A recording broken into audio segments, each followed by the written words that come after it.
Okay, so foldable phone cameras might actually be good now. We compared the new Pixel 11 Pro Fold and the Samsung Galaxy Fold 8, and the competition is tight. Indoors, in good lighting, the detail and clarity are pretty much the same between the two.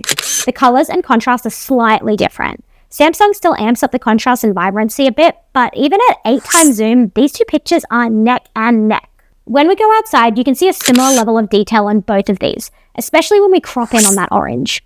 Again, the main difference I'm seeing here is that the exposure is a little bit lower on the Samsung, which is causing the shadows to look deeper. But from a technical perspective, both of these are really nice shots. But we do start to see a difference when we look at zoom. When we go to the 10x zoom, from a distance, these both look pretty good.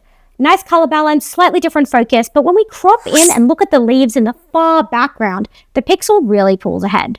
On the Pixel, you can see the shape and shadow of each individual leaf. But when you look at the Galaxy, it all just kind of has that AI-generated rice/maggots vibe.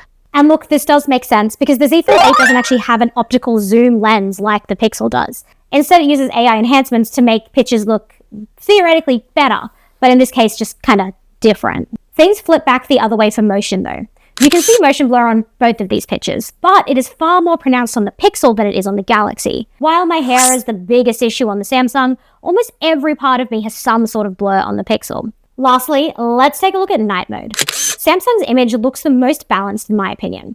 While the Pixel uses a spotlight kind of effect, the colors are more evenly balanced across the Galaxy shot.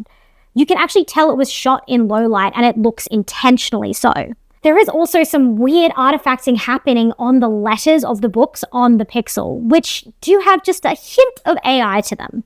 It isn't enough to fully hallucinate, but they do have this uncanny valley feel to them that I personally am not a fan of. Okay, so the cameras on these foldables are not perfect, but they are a huge improvement from the last generation. I know which one I'd pick, but which one do you think is better? And do you think they can hold up against the iPhone 17 Pro? Because we're testing that next.